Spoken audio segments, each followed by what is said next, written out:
En apparence, rien n'est plus facile à définir que la conscience. La conscience, c'est quelque chose qui nous est extrêmement familier, qui nous accompagne quasiment tout le temps, sauf peut-être lorsque nous sommes profondément endormis. Nous avons conscience d'exister, nous avons conscience du monde qui nous entoure. Et pourtant, même si nous savons intuitivement ce que c'est que la conscience, nous avons bien du mal à la définir. Si on nous demande ce que c'est, on a vraiment du mal à trouver des mots pour caractériser la conscience. D'abord, une petite remarque. Le mot conscience a au moins deux significations en français. Il y a la conscience morale, la conscience du bien et du mal, celle qui fait qu'on a, comme on dit, mauvaise conscience lorsqu'on pense avoir commis une mauvaise action. Cette conscience-là, on va provisoirement la laisser de côté. On en reparlera un peu plus tard lorsque je ferai un cours sur la morale, puisque la morale est à votre programme. Ce cours-ci va être consacré à la conscience psychologique. Vous allez voir, c'est une forme de conscience qui est beaucoup plus large que la conscience morale, qui n'implique pas nécessairement les notions de bien et de mal. La conscience psychologique, eh bien, c'est tout simplement le fait d'être conscient. Alors qu'est-ce que ça veut dire, être conscient? Qu'est-ce que c'est que la conscience? Vous remarquerez que dans le mot conscience, on retrouve la même racine que dans le mot science. Ça vient du latin scio, scire, ce qui signifie savoir. La conscience est une forme de savoir, mais un savoir qui, généralement, n'est pas scientifique. Et un savoir qui, on le verra, est souvent mêlé d'erreurs et d'illusions. Alors, sur quoi apporte ce savoir? Eh bien, on va le voir. C'est un savoir que l'esprit a de lui-même, c'est-à-dire que nous avons conscience de nous-mêmes, de notre existence, et dans une certaine mesure, nous avons conscience de ce que nous sommes.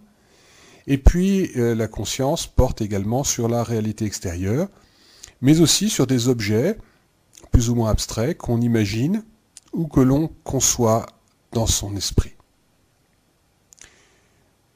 Essayons d'y voir un tout petit peu plus clair. D'abord, je ferai une remarque qui me paraît très importante, c'est que la conscience, c'est quelque chose qui met notre esprit en relation à la fois avec la réalité extérieure, mais aussi avec lui-même. Et cette relation, elle est complexe. Elle est complexe pour au moins 3 raisons que je vais détailler maintenant. Première raison, c'est que la conscience, c'est à la fois ce qui relie notre esprit au monde, et en même temps, c'est ce qui nous distingue de lui. Donc vous voyez, il y a à la fois des liens, et en même temps, des distinctions établi par la conscience entre notre esprit et le monde. Alors, parlons d'abord des liens, parlons d'abord des relations, je dirais, positives qui existent entre nous et le monde extérieur. Lorsque nous avons conscience de quelque chose, eh bien, notre esprit se projette en quelque sorte sur le monde réel ou bien sur des objets abstraits, imaginaires ou mathématiques ou philosophiques. Donc, notre conscience a le pouvoir de se projeter, de diriger son attention sur quelque chose d'autre, qu'elle-même. Alors, la conscience peut être perceptive, c'est-à-dire que nous pouvons percevoir quelqu'un ou quelque chose d'autre qui est à l'extérieur de nous-mêmes, ou nous pouvons aussi percevoir notre propre corps. Voilà, donc la conscience ici va faire appel au sens, par exemple au sens de la vue, comme dans ce dessin. La conscience peut également faire appel plutôt à la mémoire, c'est-à-dire que nous pouvons avoir conscience d'avoir vu, perçu ou vécu quelque chose. Donc la conscience peut prendre la forme d'un souvenir. Nous avons conscience, par exemple, d'avoir vu un sale gamin qui nous tirait la langue. La conscience peut également se porter sur un objet imaginaire. Nous pouvons, à partir de nos souvenirs, fabriquer une soi-disant réalité qui n'en est pas une. Nous pouvons fabriquer des images dans notre esprit dont nous avons conscience. Donc c'est des images qui sont issues du monde réel mais que nous avons transformées à notre guise. Et puis nous pouvons avoir conscience d'objets abstraits, par exemple en mathématiques, un triangle ABC qui est rectangle en A. Bon, il peut y en avoir des milliers de triangles ABC rectangles en A. Ici, je pense au concept abstrait de triangle-rectangle, un concept qui ne correspond à aucune réalité matérielle. Mais ça, on y reviendra, un peu plus tard. On verra la différence entre abstrait et concret. Alors, je viens d'expliquer que la conscience nous permet de nous projeter sur des réalités extérieures ou bien sur des objets qui sont présents dans notre esprit, mais la conscience, c'est également ce qui nous permet de nous différencier de ces objets que nous percevons, dont nous nous souvenons, que nous imaginons ou que nous concevons de façon abstraite. La conscience, c'est ce qui nous permet de dire, par exemple, je ne suis pas cette table qui est devant moi, ou encore je ne suis pas toi, ou encore je ne suis pas ce gamin qui est devant moi, je suis différent de lui, même si je suis un être humain comme lui. Donc, ça c'était une première chose qui me paraissait importante. La conscience est à la fois ce qui nous unit au monde, que ce soit le monde extérieur, le monde réel, mais aussi le monde intérieur de nos pensées, et puis c'est aussi ce qui nous détache de ce monde. Alors, on peut mettre en relation cette idée avec le fait que la conscience est à la fois tournée vers le monde extérieur et vers elle-même. Elle est tournée vers autre chose qu'elle-même, c'est vers un objet au sens large du terme. Ici, quand je dis objet, ça peut être n'importe quoi. C'est pas forcément une chose, ça peut être une personne aussi, comme un gamin qui nous tire la langue. Un objet, au sens large du terme, c'est ce dont on a conscience. Mais la conscience n'est pas simplement tournée vers un objet extérieur, elle peut être aussi tournée vers soi, vers soi-même. Nous avons conscience de nous-mêmes, nous avons conscience d'avoir conscience. Nous savons, par exemple, que nous sommes en train de penser. Donc, le fait que la conscience soit conscience de soi, ou conscience réfléchie, comme on dit aussi, eh bien, cela nous amène à nous distinguer du monde extérieur, à nous distinguer des objets auxquels nous pensons, et à dire, voilà, il y a moi, qui suis capable de penser à moi-même, qui ai conscience de ma propre existence, et puis il y a tout le reste, il y a le monde extérieur. Donc nous établissons une coupure entre notre esprit et puis tout le reste. La conscience crée des différences également, et en même temps des liens, entre les objets que nous percevons. Il ne s'agit pas donc uniquement de coupures ou de liens entre moi et le monde extérieur, mais également entre les objets auxquels je pense, ou que je perçois, ou que j'imagine. Par exemple, il y a une table qui est devant nous, nous percevons à la fois ses liens avec son environnement et ce qui la distingue de lui. C'est-à-dire, nous savons que cette table n'est pas la même chose que le sol sur laquelle elle repose. Deuxième exemple, ce personnage que j'ai dessiné là, vous pouvez voir qu'il y a une ligne courbe qui représente sa bouche. Bon, cette ligne, vous pouvez la distinguer de son environnement, mais en même temps, elle est en lien, enfin votre conscience la met en lien avec le reste, avec les petits points noirs qui figurent les yeux, avec le cercle qui figure le contour du visage, et donc vous vous dites c'est un sourire, cette ligne est un sourire. Si vous regardez cette ligne maintenant dans un autre contexte, elle n'est plus du tout placée au même endroit, là, vous ne la voyez plus du tout comme un sourire. Donc vous voyez cet objet qui est la ligne, cet objet que vous percevez, à la fois vous le distinguez et en même temps vous le mettez en relation avec d'autres objets dont vous avez conscience. La conscience, c'est quelque chose qui donc nous permet de distinguer les objets les uns des autres. Et d'ailleurs, pour que nous ayons conscience, il faut que ces objets soient un minimum distincts les uns des autres. Quand nous avons, par exemple, un bruit très répétitif, comme le bruit d'une machine, ben, au bout d'un moment, on finit par ne plus s'en rendre compte. Le philosophe Leibniz, à la fin du XVIIe siècle, disait que quelqu'un qui vit en permanence dans un moulin, ça fait énormément de bruit, mais il ne se rend plus compte de ce bruit, parce que c'est très répétitif, parce qu'il en a l'habitude. Inversement, quelqu'un qui entend un bruit strident et fort, même s'il n'était pas conscient, il va retrouver sa conscience, parce qu'il y a un objet, ici un objet sonore, par exemple le bruit d'un réveil, qui va capter son attention. Donc vous voyez, la conscience, elle nous permet à la fois de faire des liens, mais aussi de séparer, de distinguer les objets qui nous entourent, mais également les objets que nous imaginons, les objets auxquels nous pensons. Enfin, la conscience est une relation complexe entre nous et nous-mêmes. Quand nous pensons à nous-mêmes, quand nous prenons conscience de nous-mêmes, eh bien nous sommes en lien avec nous-mêmes, nous nous retrouvons en quelque sorte. Nous avions peut-être oublié un petit peu de penser à nous, nous étions perdus dans nos pensées, et là tout d'un coup nous réfléchissons à nous-mêmes. Nous nous retrouvons, comme on retrouve un vieil ami qu'on n'a pas vu depuis un certain temps. Mais en même temps, nous sommes d'une certaine manière distingués de nous-mêmes, c'est-à-dire que notre conscience nous permet de prendre du recul par rapport à ce que nous sommes ou par rapport à ce que nous faisons. Par exemple, nous pourrons dire « j'ai honte de ce que j'ai fait, je dois me contrôler, j'aimerais devenir plus habile ». On prend un certain recul et on commence déjà à se transformer. Donc je récapitule ce qu'on vient de voir. La conscience, c'est, comme je l'ai dit, un certain savoir, mais un savoir qui n'est pas scientifique la plupart du temps, qui est même souvent mélangé avec des illusions et des erreurs, un savoir qui concerne l'esprit se connaît lui-même grâce à la conscience qu'il a de lui-même, mais c'est un savoir qui concerne également la réalité extérieure et aussi des objets que notre esprit imagine, dont il se souvient, ou bien qu'il conçoit. Et cette relation, je l'ai dit, elle est complexe. À la fois, elle consiste à relier notre esprit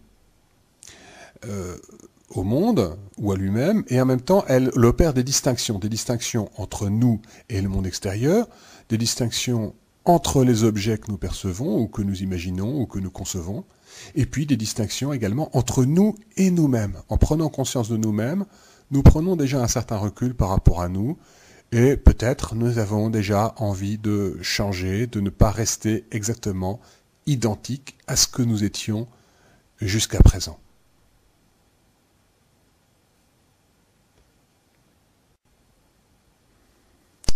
Pour approfondir cette réflexion sur la conscience, je vous propose maintenant d'étudier avec moi un sujet qui pourrait très bien être un sujet de dissertation le jour du baccalauréat. Dans quelle mesure la conscience est-elle un savoir? Vous allez voir, c'est une question assez classique. Il y a déjà eu au bac plusieurs sujets du même style. Et cette question me semble d'autant plus pertinente que j'ai justement un petit peu plus haut défini la conscience comme une sorte de savoir, mais un savoir qui, généralement, n'est pas scientifique. Alors on va essayer de préciser un tout petit peu tout ça. Et j'en profiterai en même temps pour vous expliquer, au moins dans les grandes lignes, comment on construit une dissertation. En effet, mes cours, en général, j'essaierai de les construire à peu près de la manière dont on construit une dissertation. Alors, vous le savez sans doute, dans une dissertation, il y a 3 grandes parties: introduction, développement, conclusion. L'introduction, on va commencer par là, elle consiste à analyser le sujet et à poser le problème, les deux choses étant liées. C'est par l'analyse du sujet, qui consiste à définir les notions en jeu et à mettre en relation ces définitions, qu'on va pouvoir poser le problème. J'insiste sur le mettre en relation ces définitions, parce que très souvent, les élèves définissent les notions séparément les unes des autres, sans chercher à les mettre en rapport. Et donc ça donne des dissertations assez ratées. Alors, la position du problème, qui découle de l'analyse du sujet, eh bien, ça implique qu'il faut montrer la difficulté de la question. Il faut montrer, autrement dit, que cette question mérite un débat. Et pour montrer cela, pour montrer que la question mérite un débat, qu'elle n'est pas facile, qu'elle est un véritable problème, eh bien, le mieux, c'est encore d'amorcer ce débat, de le commencer. Dès l'introduction, vous allez donc amorcer un débat, et un débat argumenté. Et bien entendu, le développement va ensuite exposer tout cela de façon beaucoup plus détaillée et plus complète. Mais il doit y avoir déjà une ébauche de discussion dans l'introduction, et c'est ce qu'on va faire maintenant. Je commencerai par proposer une première réponse à la question dans quelle mesure la conscience est-elle un savoir. Cette réponse, je vais l'argumenter à l'aide des définitions. J'insiste sur ce mot argumenter parce que si une dissertation de philo n'est pas argumentée, c'est pas une bonne dissertation de philo. Ensuite, nous allons, une fois que nous aurons exposé cette première réponse, nous allons proposer une objection. Alors une objection, c'est un argument, j'insiste encore là-dessus, hein, c'est un argument qui montre la faiblesse de l'argumentation précédente. Autrement dit, vous ne devez pas vous contenter de dire nous venons de voir une première réponse, en fait, il y a une autre réponse qui est possible et qui est contraire à la première. Non, faire une objection, c'est pas simplement s'opposer à ce qui a été dit précédemment, c'est aussi expliquer pourquoi on peut être en désaccord avec cette réponse. Je proposerai dans la droite ligne de cette objection une deuxième réponse, et enfin, je relancerai le débat avec une nouvelle objection. Et ainsi, j'aurai explicitement ou implicitement annoncer les trois grandes parties du développement, qui chacune d'entre elles proposera une réponse, une solution à notre problème. Donc, d'abord, nous allons voir cette première réponse argumentée. La conscience, c'est un savoir qui est très imparfait, qui n'a rien de scientifique,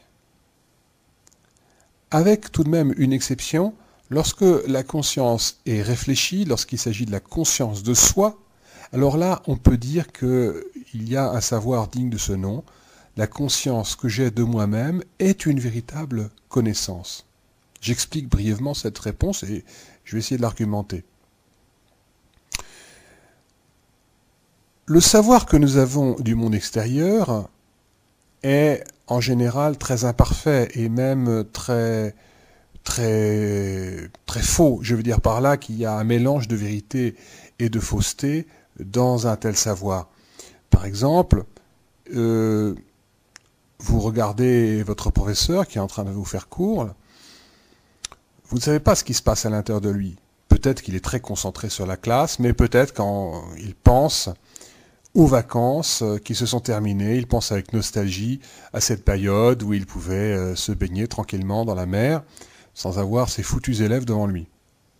Donc nous ne pouvons pas savoir, nous ne pouvons pas en tout cas toujours savoir ce qui se passe dans la tête des gens qui sont autour de nous. Quant aux objets matériels, nous n'avons bien souvent qu'une connaissance très superficielle, à moins peut-être d'être un scientifique. Et encore, les scientifiques ne connaissent pas tout. Bon, les objets donc qui sont extérieurs à nous, nous les connaissons bien souvent de façon très superficielle et nous commettons beaucoup d'erreurs à leur sujet. En revanche, lorsque nous pensons à nous-mêmes, eh bien là, nous sommes face à un objet qui n'est pas un objet extérieur à nous-mêmes. C'est un objet qui est en même temps un sujet, c'est-à-dire un être capable de dire « je », et ce sujet, c'est nous. En apparence, je ne peux pas me tromper à mon sujet. La connaissance que j'ai de moi-même est évidente. Pourquoi ? Parce que je me connais de l'intérieur. Je ne me connais pas de l'extérieur comme je peux vous connaître vous, ou comme vous pouvez connaître vos professeurs. Non, je sais immédiatement, directement, ce qui se passe à l'intérieur de mon esprit. Donc, la conscience que j'ai de moi-même, c'est un véritable savoir. Ça, c'est donc pour la première réponse, et c'est celle que nous développerons dans la première partie de ce cours.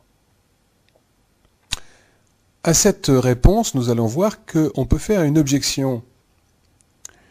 C'est que il peut très bien se faire que nous ayons une certaine illusion concernant nous-mêmes et notre rapport au monde extérieur. Nous pouvons nous replier sur nous-mêmes grâce à notre conscience, la conscience que nous avons de nous-mêmes. Nous pouvons faire abstraction du monde extérieur, c'est-à-dire faire comme s'il n'existait pas. Mais ce n'est pas pour autant que ce monde extérieur cesse d'exister. Peut-être qu'il y a des liens inconscients qui nous unissent à la société, à la nature, et ces liens nous influencent profondément, ce qui fait que nos décisions, nos pensées, nos volontés, les images qui surgissent dans notre esprit loin d'être contrôlées par nous, en réalité, viennent d'une influence extérieure. Donc, peut-être que la conscience de soi n'est pas un véritable savoir. Si c'est un savoir qui est superficiel et en grande partie illusoire. Même lorsque la conscience est un savoir réfléchi, même lorsque nous avons conscience de nous-mêmes, nous pouvons très bien nous tromper. Et nous avons notamment l'illusion d'être un sujet, c'est-à-dire un être capable de dire « je », un être non seulement capable de dire « je », mais qui est responsable de ses pensées, de ses actes, un être qui, soi-disant, serait à l'origine de ses pensées et de ses actes. Cependant, nous verrons que cette deuxième réponse, à savoir que la conscience de soi est un savoir pauvre et illusoire, cette deuxième réponse est elle aussi discutable. Nous verrons qu'il y a une nouvelle objection qui est possible de faire à cette réponse, à savoir que prendre conscience d'une chose de manière générale, c'est prendre du recul par rapport à cette chose, c'est s'en détacher. Eh bien, on peut dire cela également de la conscience de soi. Lorsque je prends conscience de moi-même, je refuse de rester celui que je suis. Et cela vaut notamment lorsque j'analyse le savoir qui est en moi. Je peux critiquer mon propre savoir, me rendre compte que justement il y a des illusions en moi, que ce que je prenais pour un véritable savoir n'était au fond qu'une croyance, qu'une opinion, et peut-être une opinion largement fausse. Donc, est-ce qu'il ne serait pas possible d'accéder à un véritable savoir en critiquant ces illusions? Est-ce que la conscience de soi ne pourrait pas évoluer de manière à devenir un savoir digne de ce nom? C'est ce que nous verrons dans la troisième partie de notre cours sur la conscience et le savoir.